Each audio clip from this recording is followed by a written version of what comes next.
Live. Bring it closer. Okay.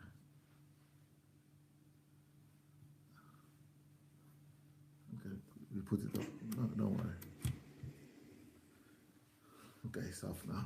All right. So I'm going to welcome a few people from YouTube before we go to Facebook. So I can't see anybody there on YouTube yet. But let's see who is going to be the first person or the first people to come across or to come through. Okay, I see some people on YouTube, but I would like you to greet us and so that we know who you are. We would like to see who is there. Okay, is Ugona Iwori.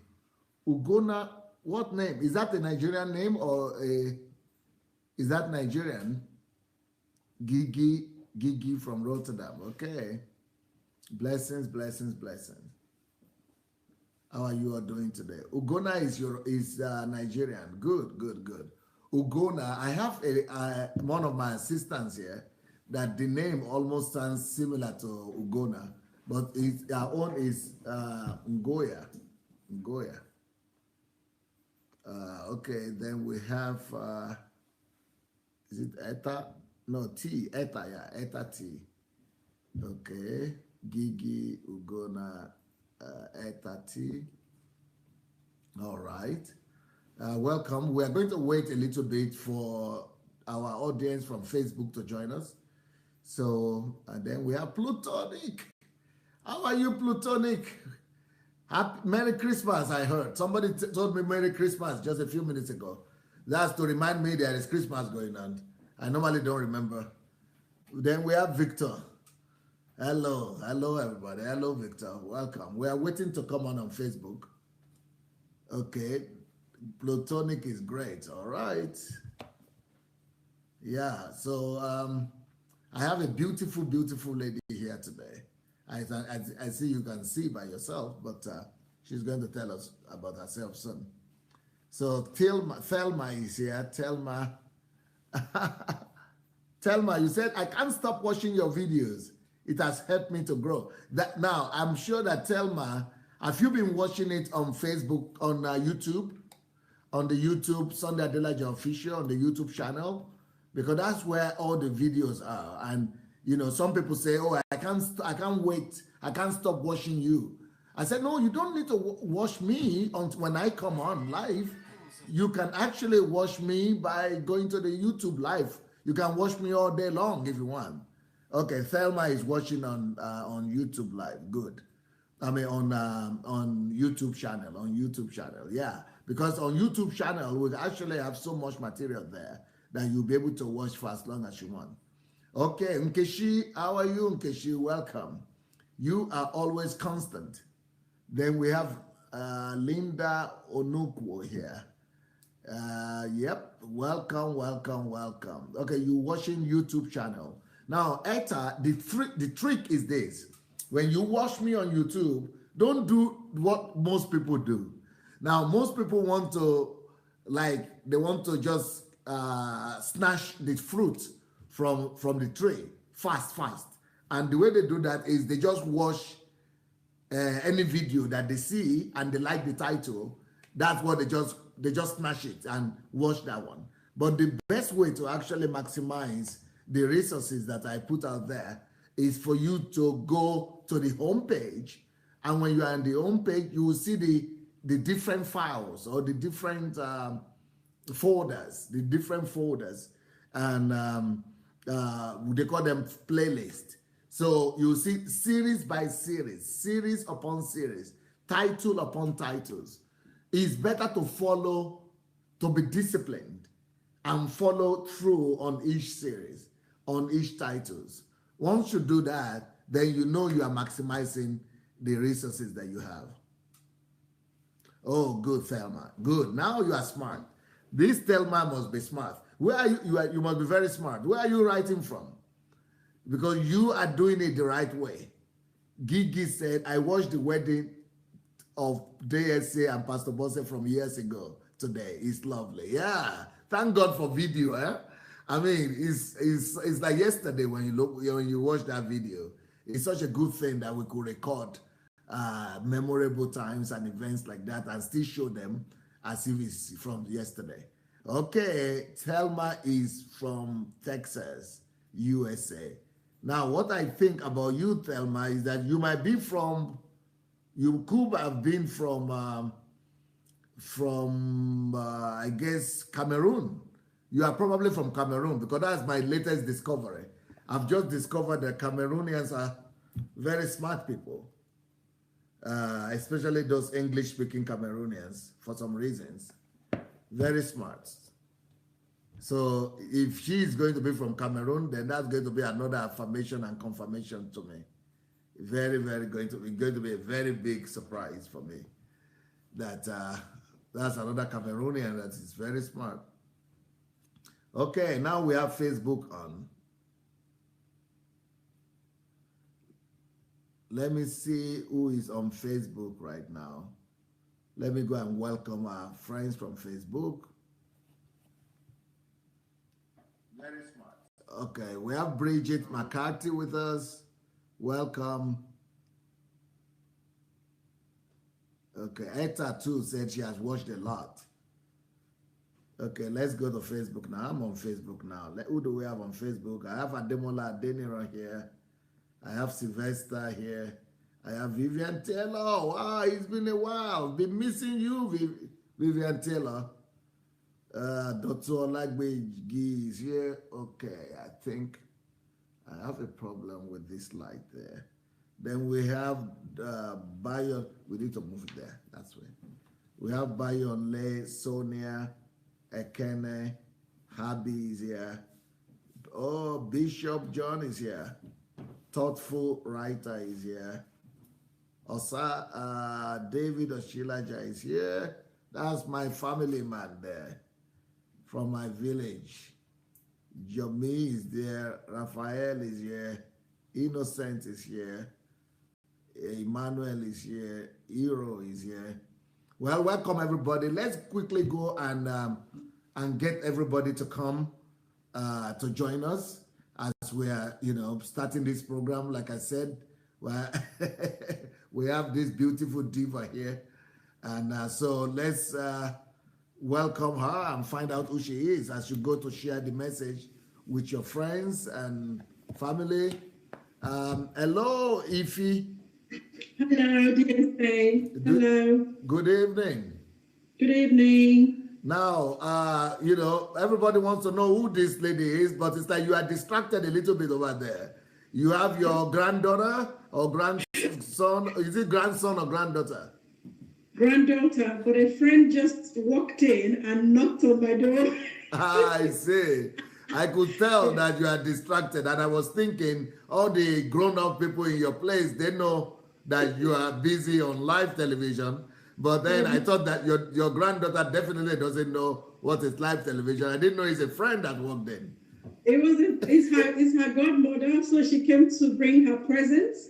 Oh. So it was a surprise, yes. But she's left now because she could see I'm busy. So Okay. Yeah. Merry Christmas to you. Merry Christmas. Thank you very much. How is England? It's actually very nice. The weather is not bad. It's not that cold. So it's good. Great.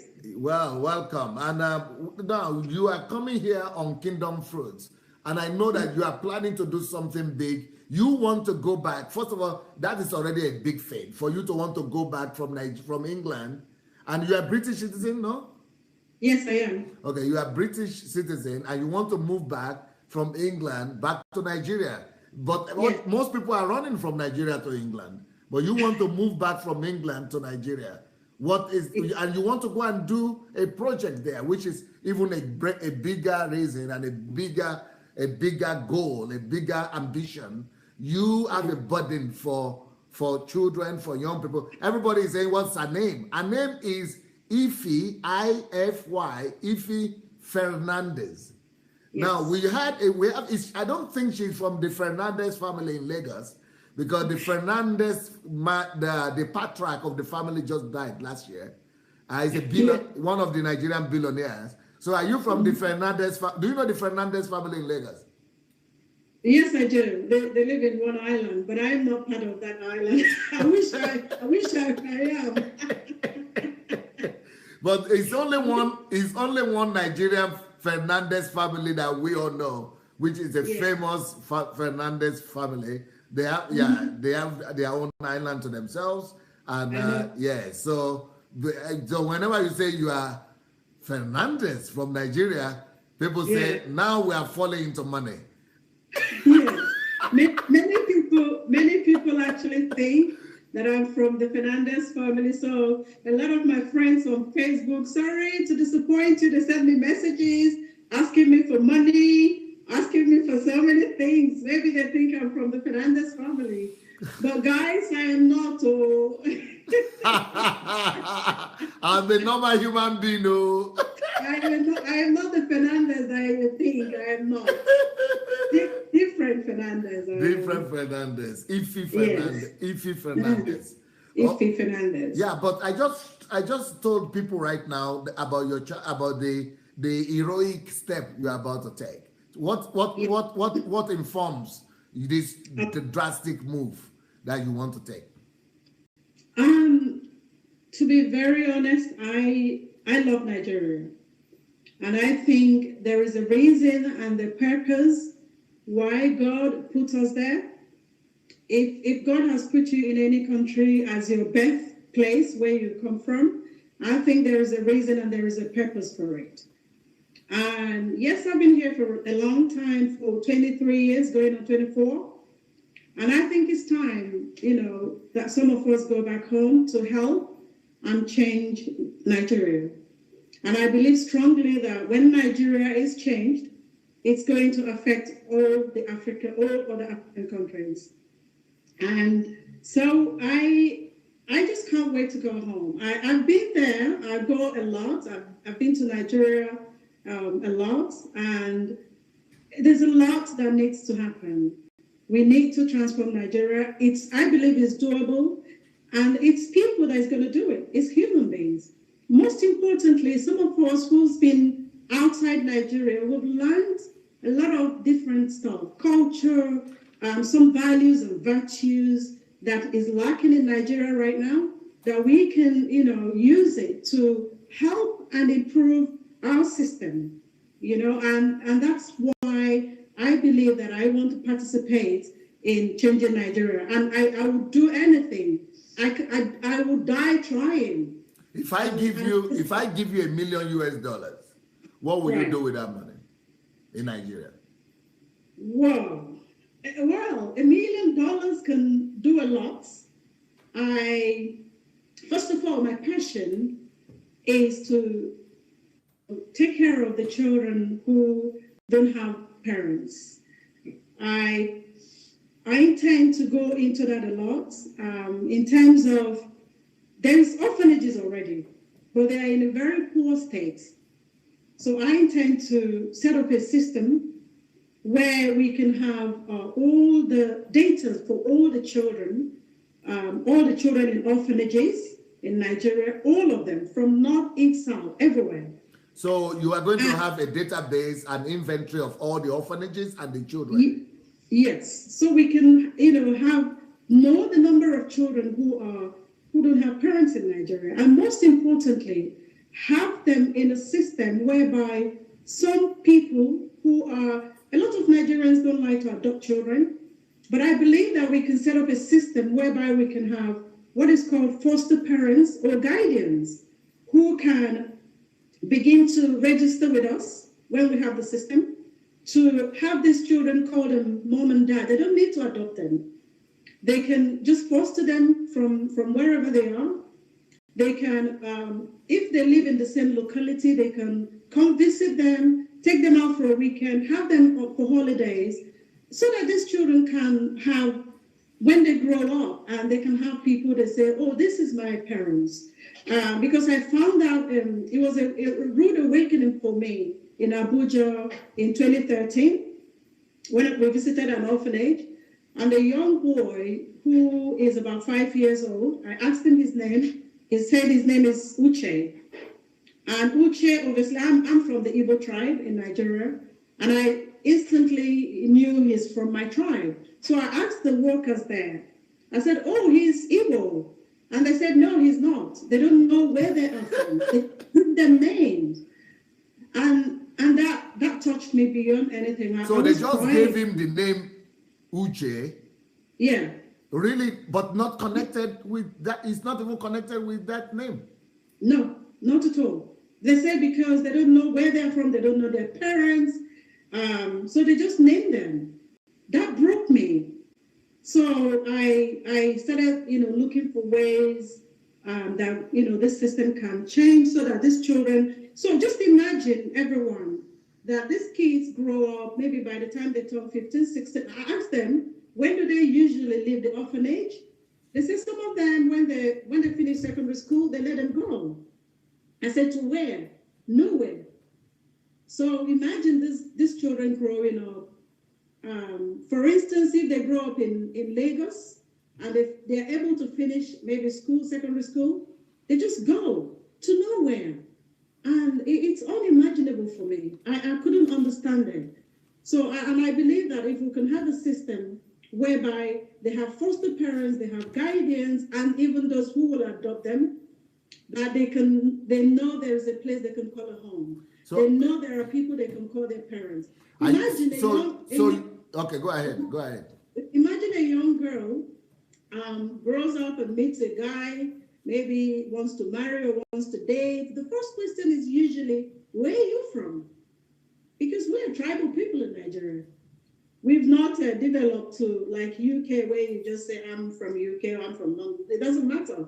But Nigeria, we're tribal people. So they ask this girl or the boy, where are you from? And no answer. You can imagine the pain, the burden in that child's life, because he knows that will happen eventually. So I think we need to change that. I know that $1 million will do a lot more than that. We can transform that, but there's so will you also do an inventory of potential foster parents or potential adoptees? Absolutely, and that is the key for me, because for instance, because of abuse in our system, okay? So I obviously must have a database for all the foster parents, guardians, adoptees, all of it. Because when we're obviously going to have an office where we'll be operating from, and anyone who is a foster parent or a guardian from all over the world, because we're going to create this, it's not limited to Nigerians. We're going to make sure that we export this information so that all the people from different parts of the world can, be foster parents to these children. So when we have a system for the foster parents or guardians, whenever any child is leaving an orphanage for a visit, we're going to be informed. We must know where the families they are visiting. If they are spending 1 week, a night, or a holiday that will last a month, we must have those information. And part of my thinking is as well that every parent that is going to be involved in this, in looking after these children, we must be able to visit them as well. Go have a conversation. And I'm thinking as well that we're going to have in our system how to begin to have counselors who will be able to begin to counsel these children, as they grow up. And if we can get this done when these kids are young, it'll be easier for them than when they get older. So if we can catch them young from the orphanage and build them from there and counsel them and give them hope and give them, a hope for the future. That is my greatest burden for Nigeria. And again, I think you're aware of this one as well.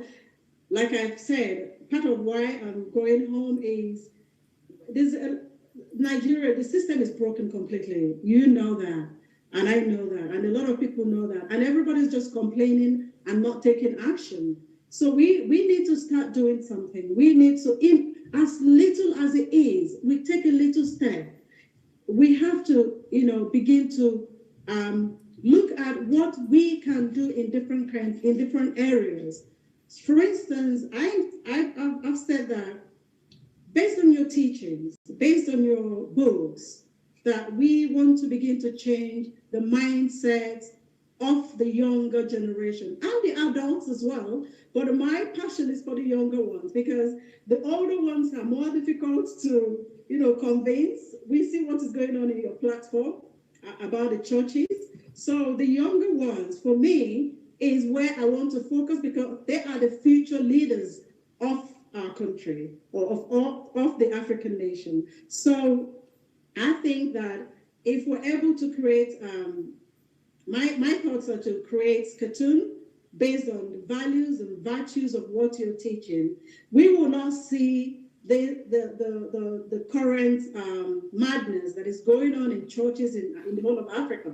If we begin to equip these kids, from a very young age.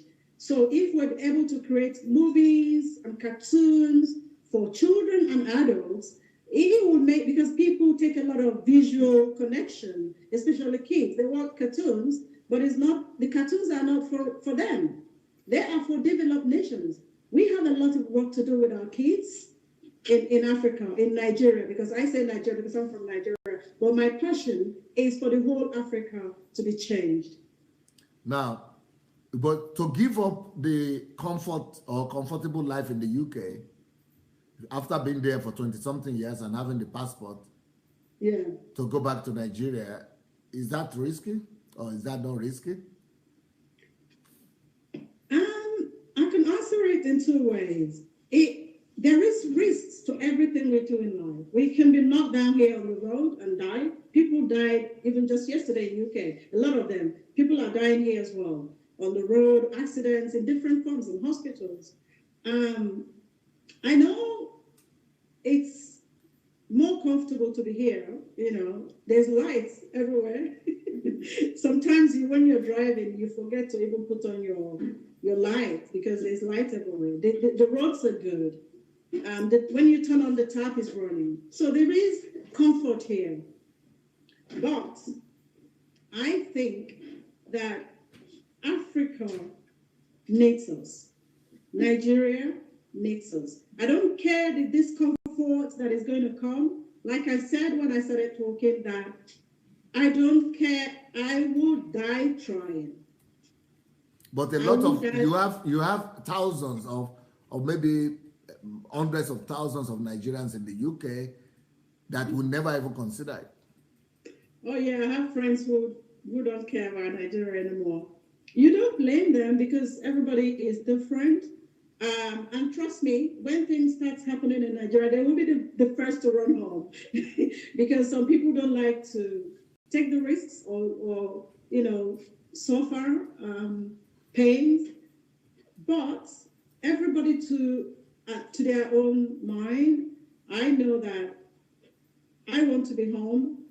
I want to make a difference in Nigeria. And I believe that we don't even need thousands. Revolutionaries are just one or two, just like what you started the fight, even though I've been meaning to do that myself. But I found you, and that's it. That's the answer I've been waiting for. What do you say to those people who say that there is no security, no light, no electricity, no this, no that? You know what I'll say? The history of this country was very dark. They went on to find answers to rebuild their nation. The Western world were enjoying their culture, their security, their system. Somebody did it. Some people paid for it. They paid some huge prices for it. Some people died for it. So if you choose to, remain here and maybe just doing Uncle Sam's work and thinking that everything is fine, it saddens me when I see people feel like that, because yes, there's no security in Nigeria. Anything can happen, but we have to take the risks. Somebody had to do it. Somebody had to do it. I'm going to show you a film now that will show us and will tell me and you and everybody watching us the price of a life, and if it is worth it or not to risk everything just to save one child's life. Please. Absolutely. My team is going to put out a film right now for us to see. Okay.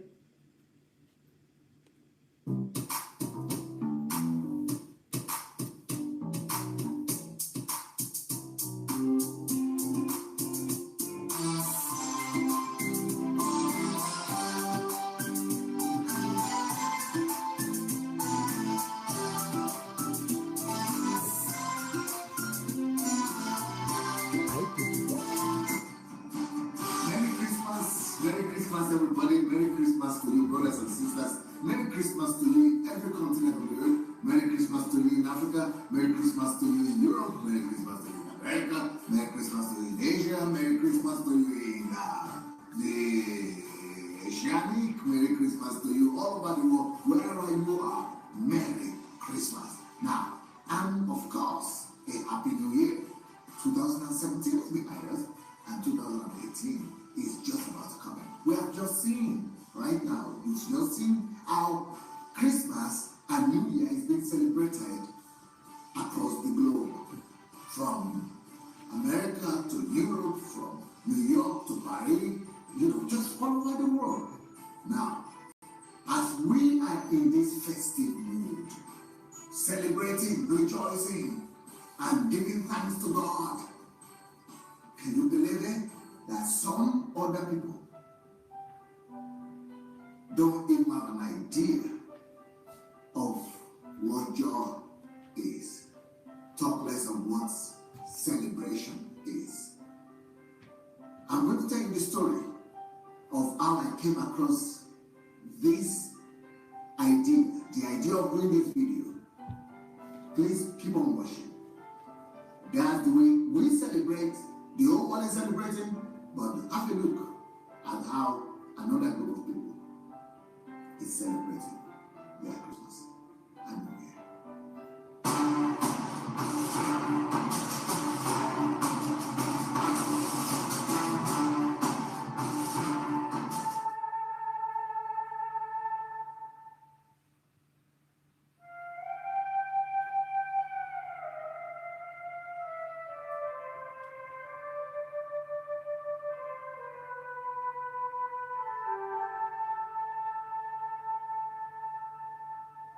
I didn't expect for the disease to be as advanced as it is. I didn't expect, the pictures didn't really do it justice, it didn't show the severity of the disease.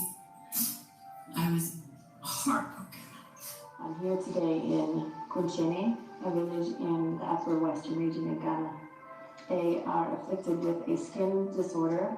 It's very treatable. These children do not have to look like this. It's not contagious. You can't catch it by touching them and loving them. And we need help to get them some treatment that they deserve. Their suffering is very long. We need help from Ghana. We need help from the United States. We need help from the entire world. This is Esther. At first, I thought she was a boy.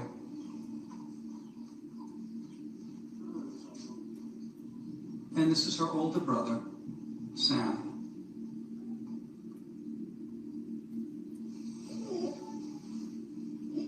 Their behinds were shriveled and laced with deep lines left by their shrinking body mass.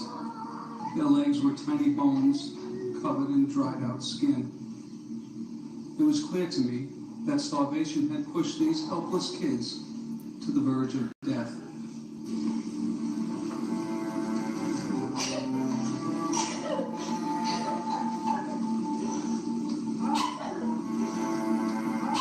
What are we going to do? What are we going to do? Can you believe it? That some other don't even have an idea of what joy is.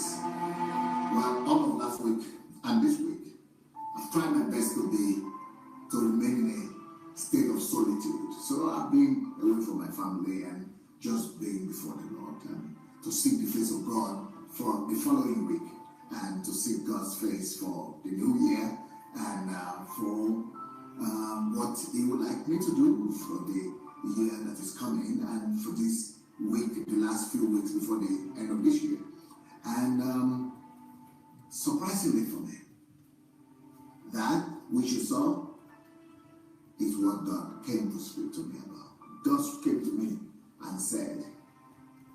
tell people, do a challenge. Christmas challenge. Challenge people all over the world to remember the forgotten. Challenge the world to remember the poor. On my birthday this year and the new year, and all this, tell everybody, encourage people that you have influence on to go and do and give a Christmas gift to somebody somewhere that will never tell them thank you. Let them go and look for people in any part of the world, people who will never say a word of appreciation, and people who wouldn't otherwise have known anything about this beautiful Christmas season. So go ahead and encourage people to go out of their way, even if they only have $1 gift, even if it's only a slice of bread or a piece of bread that they are able to buy for some of these most vulnerable people in the world. Let them do it. Let them give a gift to somebody on behalf of Jesus. So this is a gift to somebody in the name of Jesus. Give to somebody on behalf of Jesus. Make this Christmas special for somebody and for yourself. Let this be a special Christmas. And what I'm understanding and what I think is that God is actually challenging us to do this every year. And to tell the whole world to do this. Maybe not just every year. Maybe every Sunday. Maybe every month. Maybe every festive period. Maybe every Easter as well. Maybe every holiday. Maybe every break. Maybe every opportunity. Let's use it. Any opportunity we have. Any holiday we have as a chance to give somebody, to remember somebody, and give somebody a gift on behalf of Jesus. Some of these people who are so vulnerable, the only way for them to know that Jesus is alive and that Jesus, if whoever came, is going to be through this, your act of kindness. Let us go ahead. Let us step out of our comfort zones to do an act of kindness to somebody. Now, some people are saying, I don't have people who are poor around me. I don't have anybody here who is vulnerable like that. Look for people in Africa. Look for pastors in Africa. Look for ministers in Africa. Look for believers in Asia. Look for Christians that you could trust. And there are some organizations that do this. Why don't you give them $1, $5, $2 to go and do Christmas gift? An act of kindness on behalf of Jesus to somebody. This is a Christmas challenge that could be the most memorable of anything that you ever do. Psalm 41 says, blessed is he who considers the poor. The Lord will deliver him in times of trouble.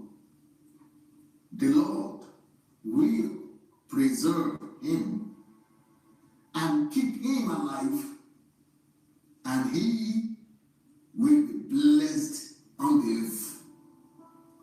You will not deliver him to the will of his enemies.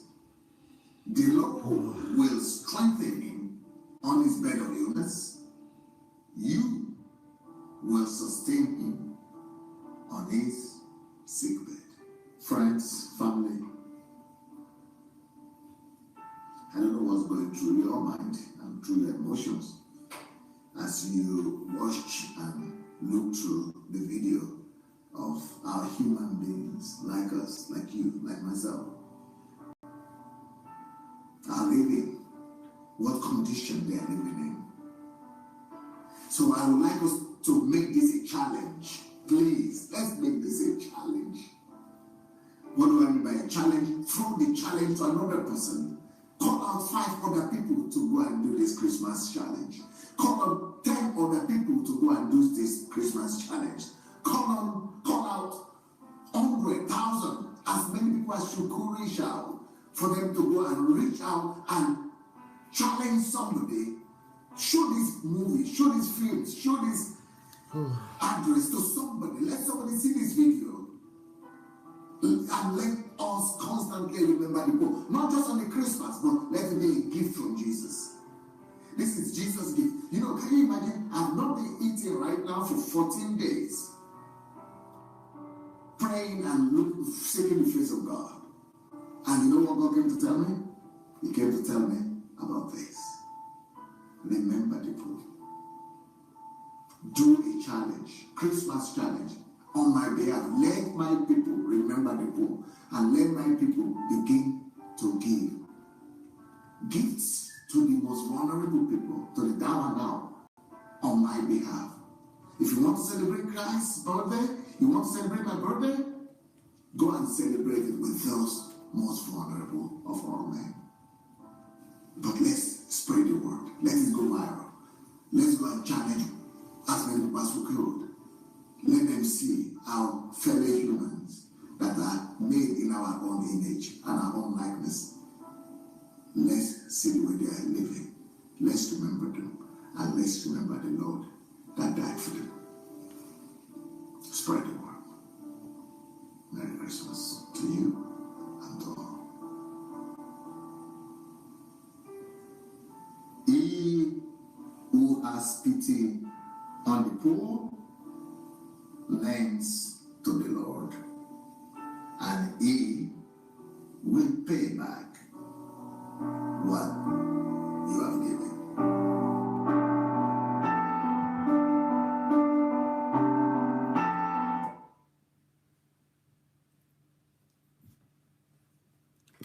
Well, I can understand what your feelings are, because that's what you are going to confront and face in Africa. I want to hear your feelings and your comments and your remarks after seeing that video. I actually watched it live when you did it today. I didn't see it here now, but because I've watched it, I couldn't watch the pictures, to be very honest with you. My heart can't take it. I always click off or just, cry out or cry inside of me. It's heartbreaking to watch children live like that. It's hard. It's hard, and it's all over Africa. Not just Nigeria, it's all over Africa. And imagine that people just walk by, and leave these children on the streets. I guess I did the same when I go to Nigeria as well. I was in a car, even though I've not seen little children, babies like that, but the ones that are 10 years, 15 years, 9 years, walking on the streets, what do? I don't even have words to qualify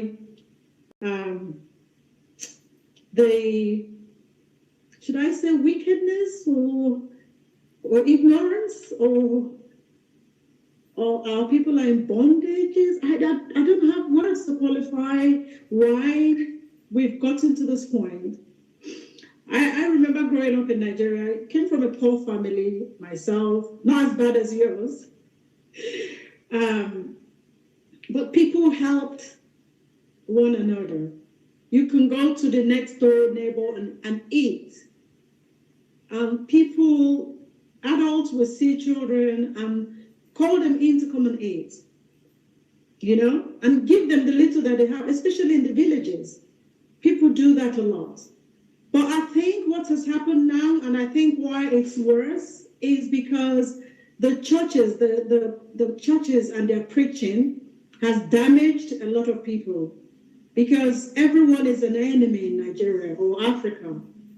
The preaching of fear that they have introduced in churches has made people, you can't even go, when I go home, my family tell me, oh, don't give somebody money. I say, why not? Oh, they're going to use it for evil, whatever. I said, I don't care. If I give somebody my hard-earned money, whatever they like, they can go do with it. I don't care. So people are scared. You can't even go to your family's house and eat food comfortably. People are scared. Even when you're giving somebody something, they think you have another intention because the pastors are telling them that somebody is taking their brain or somebody is taking their destiny or somebody, it is so sad. And I think the churches, the pastors have contributed the madness and the wickedness that is going on in Nigeria and Africa as a whole. I think I just blame the pastors because that is their teaching. It affected a member of my family. I'm not going to say who the person is. It's created enmity in the family that she is in. And it's all about, this pastor said, is this person that is killing this person. Somebody cannot be sick again. And because these people are poor, they don't have money to go to the hospitals.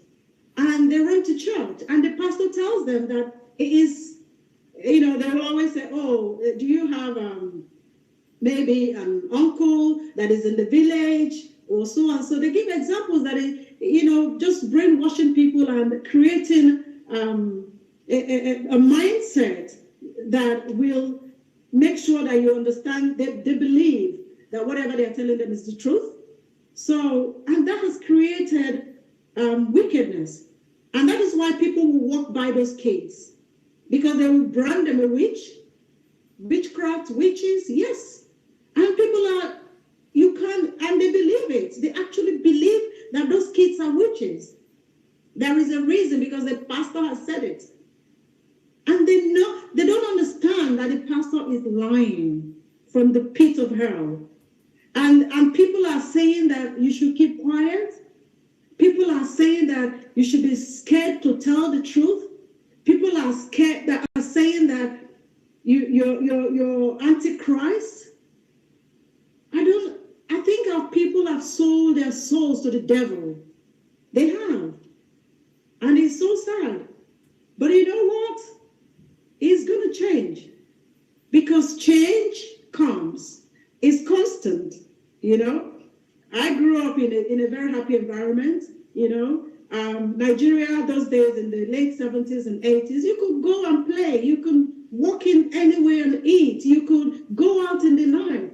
I didn't even know what witches were when I was growing up. I don't hear it, and everywhere, everybody is a witch now. Even when you're giving somebody some gifts, they are thinking that there is something to it, What about you now? Because I asked you a question, leaving the UK to move back finally to Nigeria. Yeah.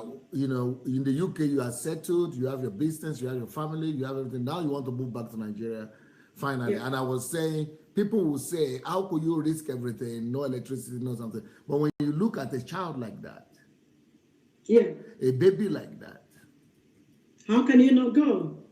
How can you not go and rescue, even if it's one child? How can anybody do that? How can I not do that? How can I live knowing that there are children, who are in that situation, and then you sleep and wake up every day because you have light, you have comfort? No, I will not be able to. I will, initially, I could, feel sorry. Oh God, you just say, sorry, oh my God, and you walk by. You just go, it's not your relation, it's not from your tribe, maybe, doesn't bother you, just walk past. But not anymore. After I've encountered your teachings and what you're doing, I'll do that. No way. Because if I save the life of one of those, that particular baby, like that, yeah. It's like the pain and the losses of, leaving Europe or all that. It's like it makes it worth it. Absolutely. And look at, you can imagine that a Swedish woman, an American woman are going to live with these children. The ones that have skin problem, and carry them. And you know the one that helped me the most? The two kids that were lying and their little girl went to fetch water. I watched it, I think early this week you showed it. And when these people came, the white men and the cameras, people actually came out. So there are neighbors around the place. And they watch these children. It's heartbreaking. I didn't even know that there was neighbors, and then people gathered to watch this camera and watch this man, you know, that came. I couldn't believe it. And the 8-year-old sibling went to fetch water to give them a bath, and these kids were lying God knows how many months or weeks outside. And the one that's 7 years old, it looks like a 3-year-old. And there are neighbors there. So that's the kind of Christianity that Africa has preached. We have not preached the kind of Christianity has been separated from love in Africa. Christianity has been separated from apathy. Christianity has been separated from sympathy, which is the definition of Christianity. Christianity has been separated from compassion. Compassion has been removed from the African Christianity. Sympathy has been removed from it. Empathy has been removed from it. But that is the difference between those white people, those Europeans who are coming, because to them, you don't even need to be a Christian to have empathy. You don't even need to be a Christian to have sympathy. You don't even need to be a Christian to have compassion. You just need to be a human being.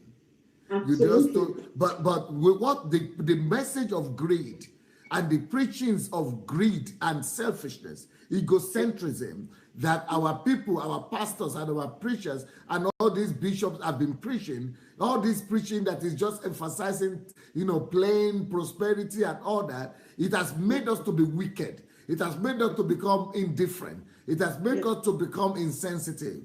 So this is what, you know, a major contributor to the situation that we have right now in Africa. Now, you told me that you can never be the same again after encountering my teachings. Tell us, I know you are the HMT, tell the people who are watching us the teachings that have really influenced you, or the books or the messages that have influenced you to, you know, to become who you are right now. Right. Discovering you, oh my goodness. When it was in June, when you were teaching about prostitution of tithes and offering, and after I watched that, I always say, I was never fooled by any church or pastors. You know, I never did all that. However, I knew there's a lot of things wrong, that you could see the lies, you know, going on in churches. And when I discovered you, not even a fast-moving train could stop me from coming to Ukraine. And HMT was, oh my goodness. For those who don't know the meaning of HMT. For someone like you, before we get to HMT, you have to explain to us what happened between that time you first discovered, because you were not going to church, charismatic churches. You were not going to all these Pentecostal churches, gospel churches. You were not. You were just at home, go to Catholic church sometimes, which God has used to preserve you from deception. Maybe because if you had been brainwashed by one of those churches, you wouldn't have even liked what I was saying. So, you know, tell us what happened when you listen full time for us. How do you identify? Because most people never really identify the difference. Some of them say, oh, this is just another one of them, and they don't even take time to hear or to, you know. So what is that transformation? How did that happen before you get to HMT? Right. My background is Catholic Church, and then my husband is Anglican. So we go to Anglican Church here, but I just feel when I go to church, there is nothing there. I just go to the building and come out. So I don't feel anything. I don't learn. Not that probably they are teaching, but he wasn't going inside. I don't know what it was. So, and I just feel you just go, sit down, dress up, because the effort of even dressing up to go to church, especially where Africans go to, is huge. You have to, make all the effort, look nice, and then go and smile at people, hug them, and come out. There are people who are really dedicated and working hard. I don't know their hearts, okay, but I wasn't committed. So at some point, I go when I like, and then, but for some time, I've not been going to church. I did go to Pentecostal Bethel around me sometime in 2012, just for a short period. I like the songs and all that. They are not into, is a white man's pastor in the church. They are English people, but majority of the people are Nigerians and Ghanaians. So there was not too much issue about money there, but still, I wasn't satisfied, so I stopped. And when I don't even like the name pastor, for instance. I don't want to hear it, because you could tell, we see a lot of them on TV pop up and all that, some of them from America. You know that it's about money. So I don't usually watch. I watch some people on TV, on God's channel, like John Hagin, even though I've stopped watching them. And when I saw your title, because I feel that if people are paying tithes and giving offering in church, I like to give. I like to give money. In fact, I think my poverty came out of giving too much. Do you understand? Yeah. But I look at what is happening in Nigeria. I look at the churches, and people are poor, and the pastors are so rich. That I just feel that there's something not right in the churches there. I feel it's not right. It cannot be right that the pastors have lived the best of lives to an extent of buying airplanes or jets or whatever they call them, and driving the best cars. I feel even a blind person can see that it's something wrong in that system. And that is why I feel, no, I cannot be deceived into believing that these pastors are, telling the truth. That's my conviction. And it's not because I've encountered them or anything, or anybody has brainwashed me to give them anything. No. But you could see it. But these people, so I believe when you started teaching about paganism and in churches and... no, but the first time you saw it was prostitution of tithe and offering. So yeah, start from there. What even made you to go look at it? Oh, because when I heard the word tithe, I knew that, and a pastor criticizing how it's being used in churches. That was the attraction for me. Otherwise, I would have just clicked past you and not pay attention, because that's what I do. When I say pastor, I just go. So when I saw the title, I said, I need to listen. I need to hear what this man is saying. So then when you were saying that what should be done with the tithes and offering, and it's clearly written in the Bible. I don't understand it. It's there in Malachi, the way you've explained it. That, okay, even though I don't even believe it, because I don't understand why we pick and choose some things we take from the Old Testament. I don't understand it. We pick and choose some things from the Old Testament. Yes, Christ came to fulfill the scripture, the Old Testament, but should we practice an eye for an eye, or all the killings that was going on in the Old Testament? So the pastors pick the ones they like. I don't get it. So if I was even going to ask you that question, but I'll ask it later about tithes. I know you stand. However, I need clarification for that tithe being paid, because you explained that 10% of the tithe they are taking, that 1% is for the priests or pastors. And 9% of those tithes belongs to the orphans, the widows, the widowers, the strangers. And it's in the Bible. And yet, pastors are telling these people, if you don't pay your tithe, you're going to, there'll be generational curses. You're going to curses for your generation to generation. If you don't pay your tithe, you're not going to be progressive in your, and these people are running helter-skelter to pay tithe.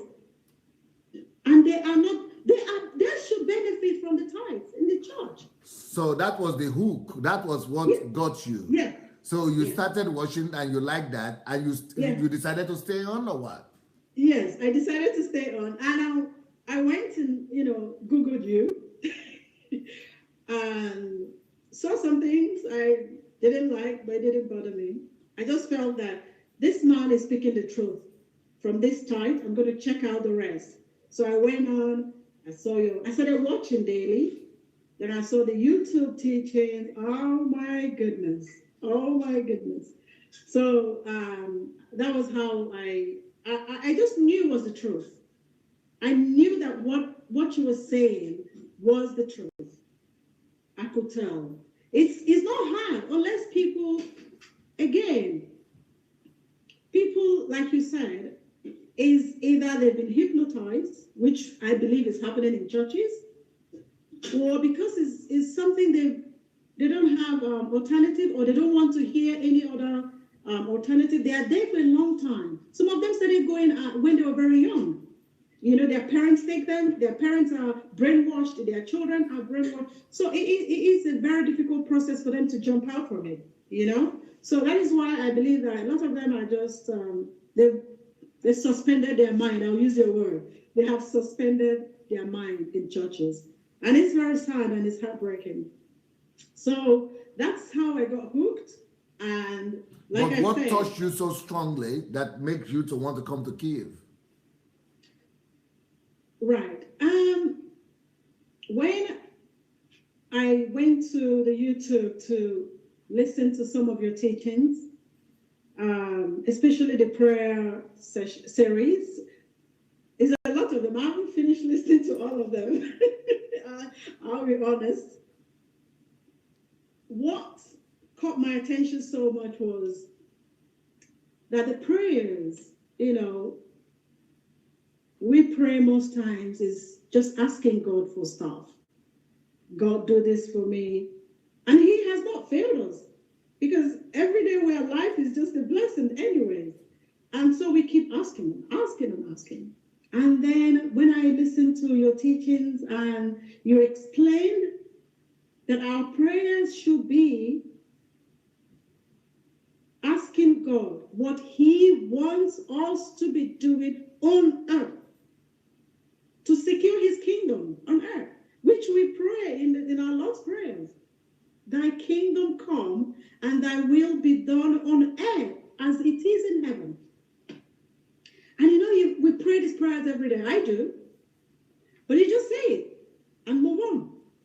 You just say it and move on. You don't even stop to think, what does it really mean? What does God really want me to do for him? And when I heard that, I said, okay, I really don't have a clue about what I've been doing all these years. But a lot of people, maybe 99%, maybe 90% of people on the earth, they don't have a clue. They just existing. They just surviving. That's why most people are in Europe and they don't want to go back to Africa, because they don't even know why they should go. That's why people run away and run helter-skelter, because they are not being directed by what God wants for them. Yes. So they are just being driven by illusions and by feelings and what feels good. Biomass life. Yeah, you are now using my language. Yes, I didn't try to use that, but thank God. I'm learning. Now you are there. So, but when you discover what God wants you to do, it becomes easier, because you know it is the will of God. Yes. So that was the point when you started asking God for what was your purpose and what you need to do, right? Yes. That is interesting.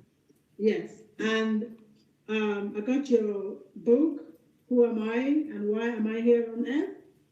and started reading that. I haven't finished reading it, but because it's something like I need to read it and take it in, and so I'll read a chapter, go back. This book. Who am I? Why am I here? Yes, here. Yeah, that's it. Yeah. Okay, it's very thorough. It's very thorough. You don't rush. I'm very practical. You don't rush through this kind of book. No. So I go page and I go back, but it's helped me a lot to think, to begin to even think properly, to begin to want to know the mind of God. Question yourself. Question God. Question your purpose. Absolutely. Question your existence. Yeah. Even though usually when I pray, I say, God, please, what's my purpose? I ask those questions, but do I pay attention to even get the response? I don't. You understand? You just say it and, you're on the move again. You're busy. You're everywhere. So, finding you and finding these teachings and the books. Then you discover that your burden is for the children that way? Oh, sorry? That was how you discovered that your burden, your life calling is for the children. No, not really, no. I know that. I told you I went to an orphanage in 2013. You knew it intuitively, but you never did anything about it so much. I never did anything. I wanted to, but circumstances took me out of Nigeria almost immediately. And I couldn't continue. So what did this discovering you said, and discovering the book, what did it do to bring you back to connect? I want to connect it to what your decision to, yeah. Okay, yeah. What it did was, it made me, first of all, like I said, to begin to question myself, to begin to think deeply. You understand? To begin to realize that there is a purpose for me on earth. It's not just, have a family, have children, maybe do business, make money, and just go and die and be forgotten. So when I started reading the book, and I know, okay, so there is a real reason why I'm on earth. But you are now saying something very important. So it means most of the time we don't really take time to think deeply. No. Because activities don't even allow you, because you've conditioned yourself that every day you have things you're doing. So you're not paying attention. You have to, if you're going to work, you have to go to work. You have family, you have to look after the children, do the chores at home. You're a woman, you have to cook, you have to go shopping, So all those activities, you don't even take time to have a quiet time with God. Or have a solitude with God, or have a pure meditation, a deep thinking with God, And even for my own experiences, I know that God has, He has been trying to get your attention. Get my attention. But God used the book and the teachings to get your attention. Yes. And coming to Ukraine. Yeah, so when you listen to the teachings, you read the book, why did you say, I must go to Ukraine? Why? Whoa, first and foremost, to meet this man that, has this wonderful, awesome knowledge about God. Because we learn from, people, God doesn't come down physical on earth. So there are people who's taken time, or who have listened, or who have been called to get to know him better. And I believe that we learn from, different people in life.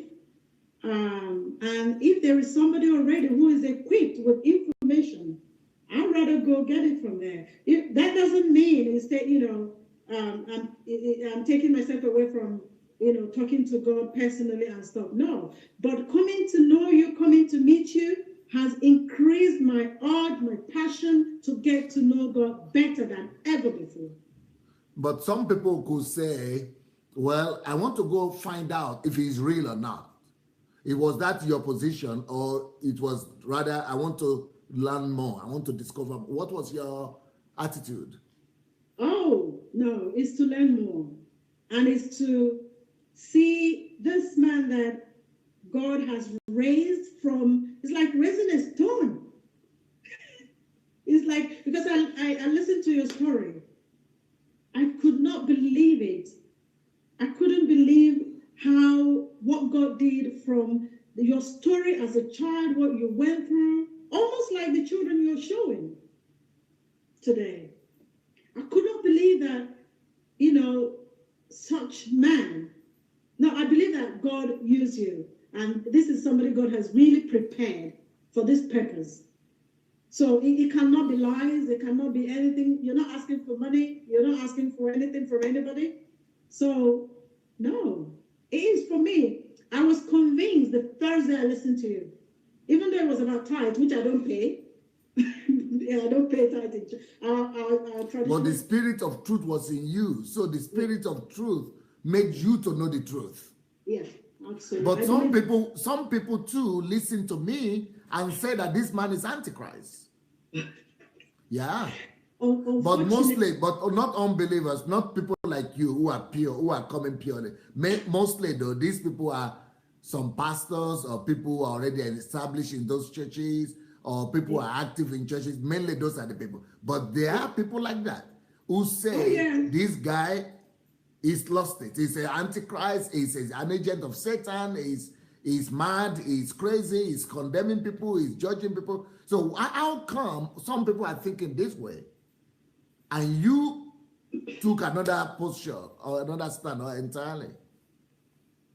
Well, I believe first and foremost, if you know the truth, first and foremost, the truth will always stand at any time.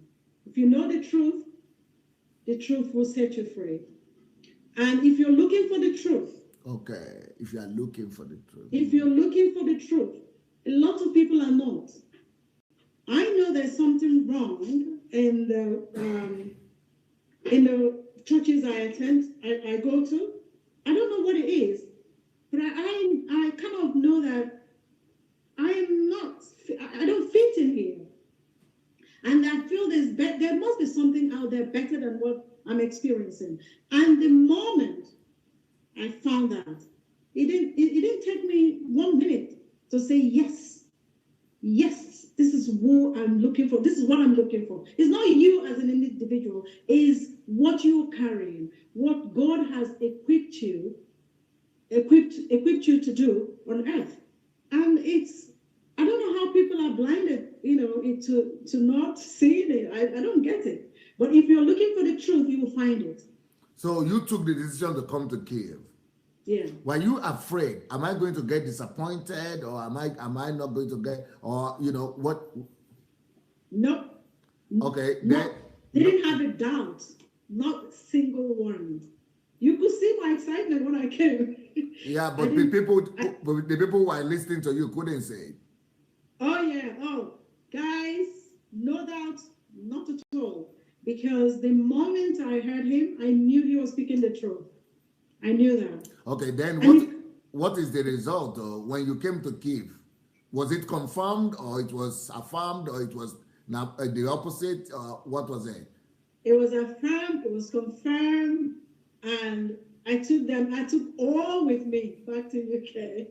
Yeah, what happened in Kiev though? Oh, to you boy. Personally, the result, not the activities, but the result for you. No, the result, oh goodness me. The result is I've learned a lot. First of all, this woman sitting here hardly reads any book. Hardly. I'm one of those statistics about Black people that if you hide anything in book, what do we hide in the book? Is it money or whatever? That we can never find it. I'm one of those statistics. But that is changing immensely. I'm trying, even most times I sleep about 4 a.m., 5 a.m. But what does that have to do with Kiev though? Oh my goodness. First of all, if somebody who has encountered you with all the books you have, and you have, you have a target to read how many books in a month? Is it 300 or in a year? I can't remember. In a year. So how can, and I know that the truth and knowledge we need is in the books that people like you and have written. So how can I not go find it?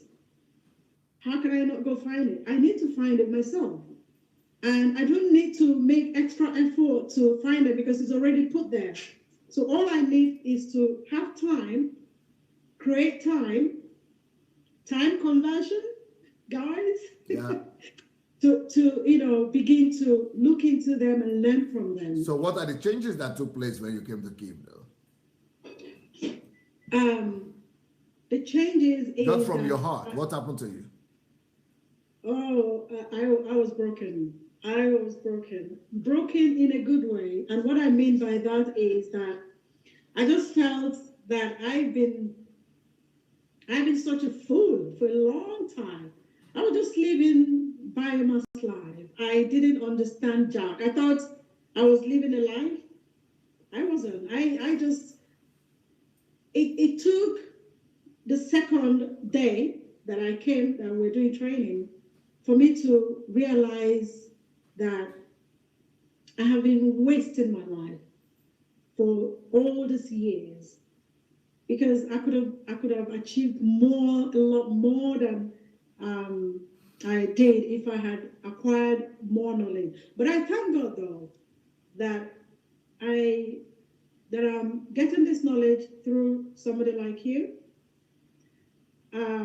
I could have fallen into the hands of the pastors and reading their books. So it was just an awesome experience. So that was the first experience: shock, regret, brokenness. Next one. The next one was joy, that I finally found the truth, and I'm going to follow it till the end.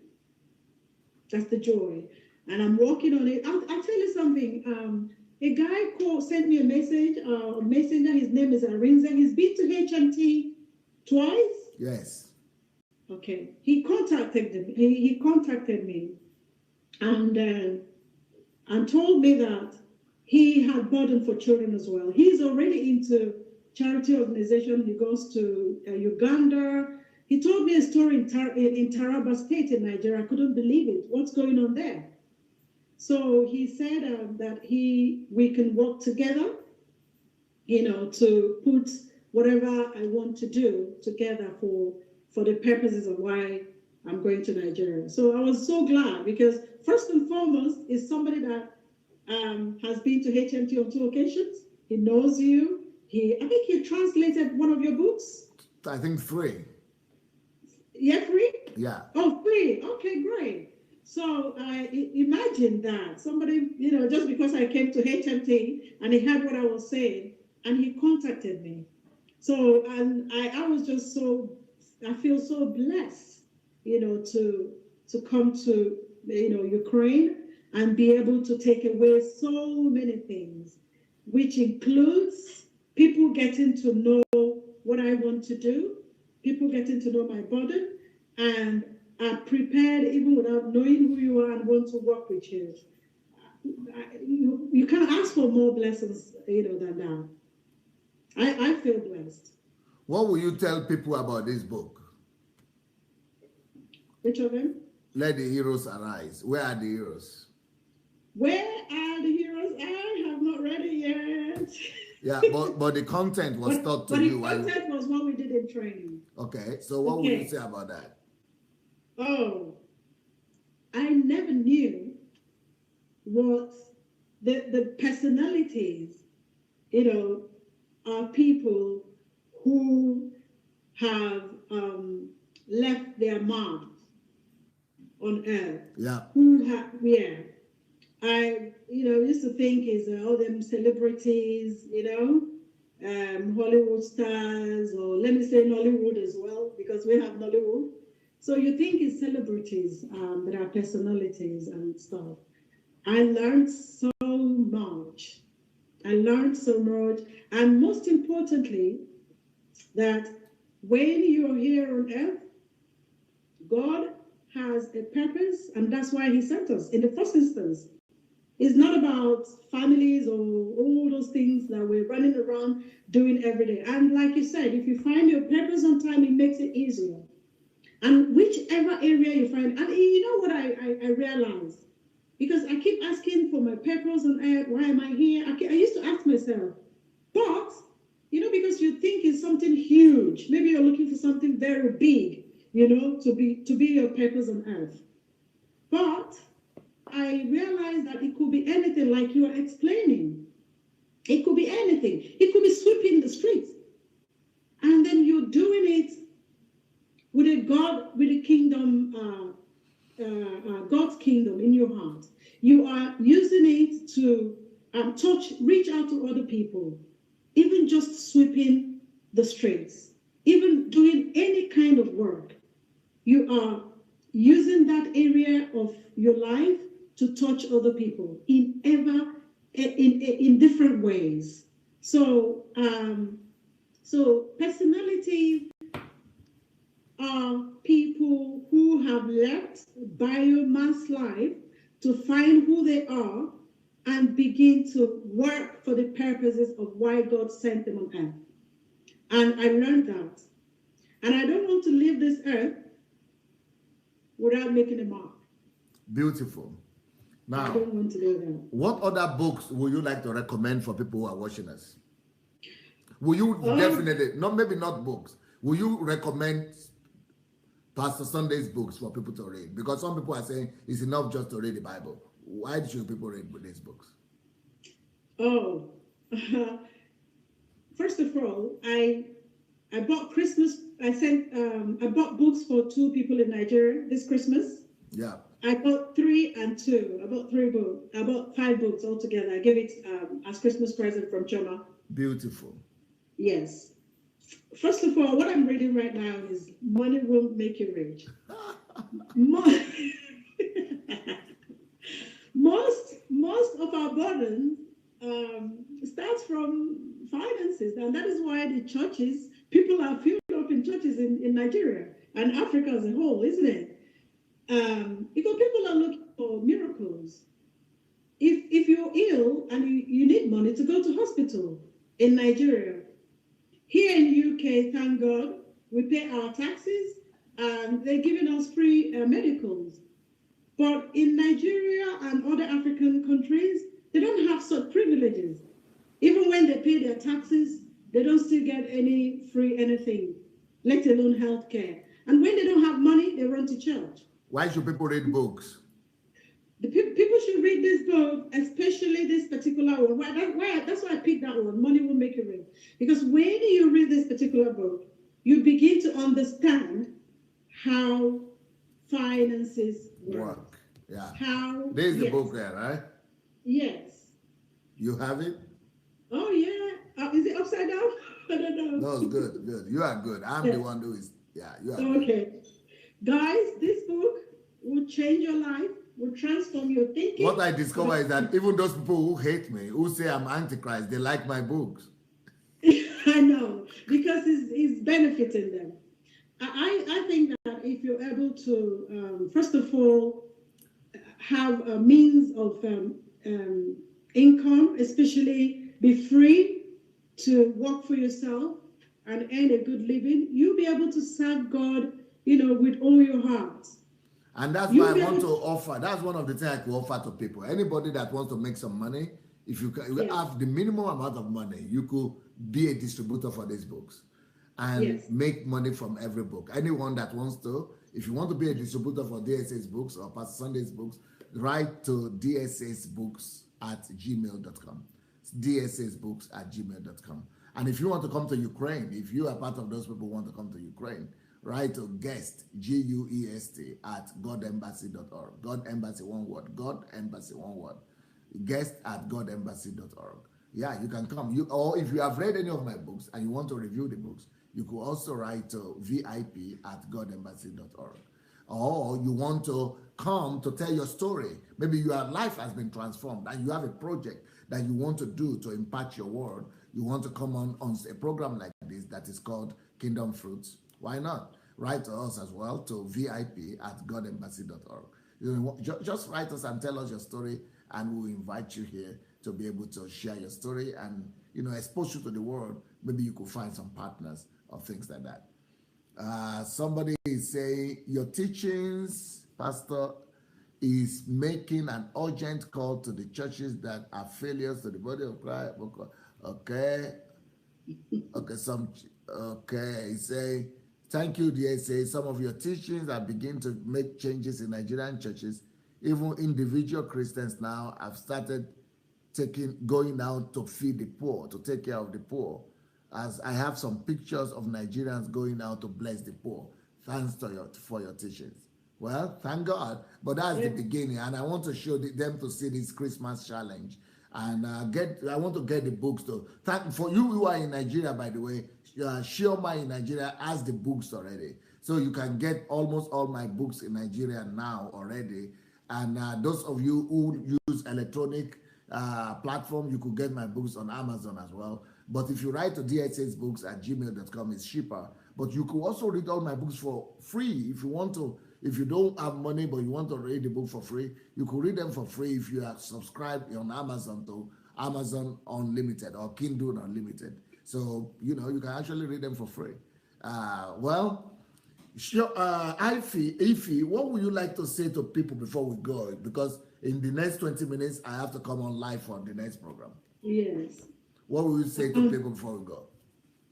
Oh, goodness me. I friends and families, whoever that is watching this program or listening to DSA at all, first of all, there's HMT coming up. Maybe you want to come to Ukraine for the new year or for next HMT. The next HMT in Ukraine is going to take place from the 2nd to the 7th of January. We have HMT. The first, you can start your year with an encounter with History Makers training. If you want to come for that, go and write to GUEST, guest@godembassy.org, or you go to my blog, sonadelajablog.com/visit. Yeah, so Ify, you want to encourage them for HMT, right? Yeah, because honestly, it's not the same watching DSA on Facebook or videos. You need to go and encounter him. I say he's Christ-like life. Honestly, I'm not blaspheming, guys. But if you go, the love that exudes in that family, in him and even his workers, his team, oh my goodness. It's an experience. I wish I could come back in January. But you've already been here. Give other people a chance. I want to come back, but I can't this time. However, my passion is for us to go home. I want you to go home. Nigeria is calling on us. We are going to change Nigeria together, and I want to tell you that 1 million, begin to plan it. Begin to plan what you can do with it, and begin to make plans. And some people are writing that you have to also put a security system in place so that the pedophiles don't take advantage of that system. Oh yes, that's the whole package. Yeah. And I'm going to work on it so hard because the money is there already. So I'm going to go and work so hard. In the next 20 minutes, will you be there live? Will you be there with us? I'm coming on live in the next 40 minutes. Yes. Will you be there as well with us? Yeah, I can do that. Okay. I'm not live like this. I'm saying, are you going to watch the program coming up? Definitely. How can I miss it for anything? I do. Yeah. Cooking, whatever I do. I'm watching from wherever I am, in the bedroom, in the kitchen, wherever. Beautiful. I wish my granddaughter was away. You will hear her, Dr. Adelaja. My greetings to her as well. Thank you so much. Honestly, you are changing the world. It's not just Africa. I'm not patronizing him. Dr. Sandey Adelaja is changing lives, is touching people. You need to go, and even if you can't, just go online, watch the teachings on YouTube. Even if you disagree, just carry on and listen more. Don't watch one YouTube session and say, oh, he's controversial or he's this. Just take your time. And if you really, really love the truth, go and find out. Listen to his teaching, read his book. If you're not satisfied, go to Ukraine. That's all I can say. And then come back. If you come back the same, then, and you said you feel different, then get ready for whatever. I don't know. I don't want to use the word I wanted to use. But honestly, you've touched my life immensely. And I thank God that I was alive to meet someone like you and become part of your team. I just feel your family. You know how we roll. I just feel. And we are going to enjoy Nigeria together. So anybody who has not decided to go to Nigeria, you're making them pack. But we are going to enjoy Nigeria. No, don't worry. They're going to look for visas to come. Nigerians will start asking for visas to come to in Jesus' name. Amen. Well, thank you so much, Ife. Have a wonderful evening. We'll see you later tonight. Thank you. Merry Christmas. Merry Christmas. Blessings. Bye. Thank you, guys. Thank you. Bye, everyone. Bye. Bye.